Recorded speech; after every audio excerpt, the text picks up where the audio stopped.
Packet bread में 1 कटोरी मलाई वाली दूध डालकर अच्छी तरह गूँथ लें। आटा मुलायम करके गूँथकर 10 मिनट के लिए छोड़ दें। 10 मिनट के बाद छोटे छोटे गोल करके एकदम चिकना रसगुल्ले के आकार में बना लें।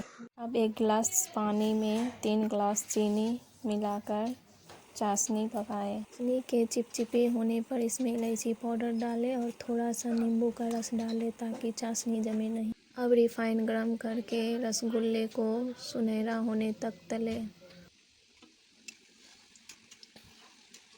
गुलाब जामुन जैसे कलर आने पर इसे निकालकर चाशनी में डुबा दें।